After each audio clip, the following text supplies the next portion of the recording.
আসসালামু আলাইকুম everyone, welcome back to my channel. আজকে আমরা একটু ব্যস্তর মধ্যে আছি, নামাজ আছে আজকে, বুঝতে পারতেছেন। নামাজের জন্য আজকে ভিডিওটা ঠিকমতো করতে পারতেছি না। এনে 4টা চালের রুটি, আর আমি 4টা চালের রুটি নিছি। হ্যাঁ, এটা দিয়ে হচ্ছে আমরা মাংস ঝোল দিয়ে 4টা রুটি খাওয়ার চ্যালেঞ্জ করবো। হ্যাঁ, আর আজকে হচ্ছে পানিশমেন্ট থাকবে না, কারণ নামাজ পড়তে হবে, নামাজের মধ্যে সমস্যা হবে পানিশমেন্ট যদি দেই তাহলে। ওকে, দেখা যাক, চ্যালেঞ্জ শুরু করি। হ্যাঁ, এখন সব ক্লিন করতে হবে প্লেটে যা আছে, দেখো ঝোল টোল সব। ওকে, চ্যালেঞ্জ শুরু করতেছি। 1 2 3 স্টার্ট। বিসমিল্লাহি ওয়া বারাকাতুল্লাহ।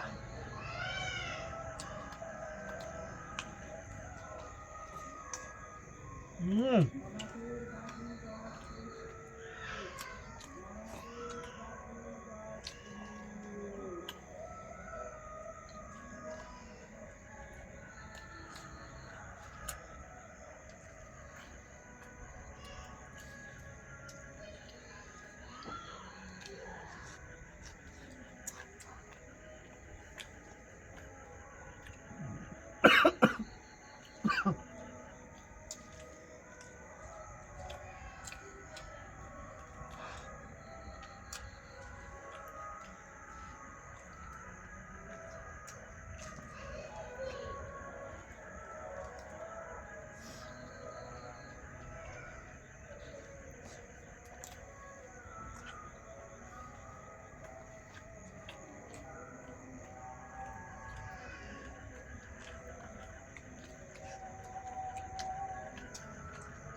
আমার এই তো যেটা ছিল ভাই, কেন হারিয়ে গেলাম?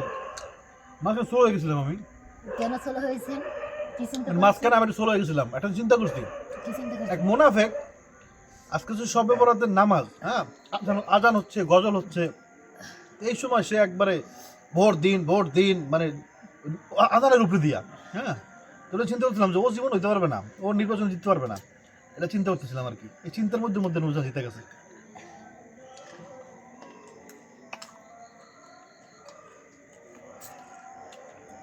এই ঝোল দিয়ে চালের রুটি এত মজা। আচ্ছা, আপনারা আজকে কি রান্না করছেন একটু কমেন্ট করে জানাবেন। আজকে আমরা চালের রুটি আর মাংস রান্না করছি, মাংসের ঝোল। সেই লাগছে ভাই, আর যেগুলো নরম হয়ে গেছে, সবাই ভালো লাগতেছে। তা খাওয়া লাগবে না নিজে খাইছেন না খাওয়া লাগবে না হাঁটি করে সেই হিসাব কমেন্ট করে দেবেন আপনারা কী খাইছেন আজকে আর চালের রুটির মাংসের ঝোল আপনাদের পছন্দ কিনা এটা কমেন্ট করে দেবেন। হ্যাঁ, তো আগামীকালকে আবার ভালো মতো একবারে চ্যালেঞ্জ যেভাবে করি আমরা ওইভাবেই ভালো একটা খাবার চ্যালেঞ্জ করবো। কী খাবার চ্যালেঞ্জ করবো এটা আপনারা কমেন্ট করে দেন। এই ভিডিওর কমেন্ট থেকেই ওই চ্যালেঞ্জটা আমরা করবো ইনশাল্লাহ। আসসালামু আলাইকুম, আবার দেখা হবে ইনশাল্লাহ। সবাই নামাজ পড়েন কিন্তু।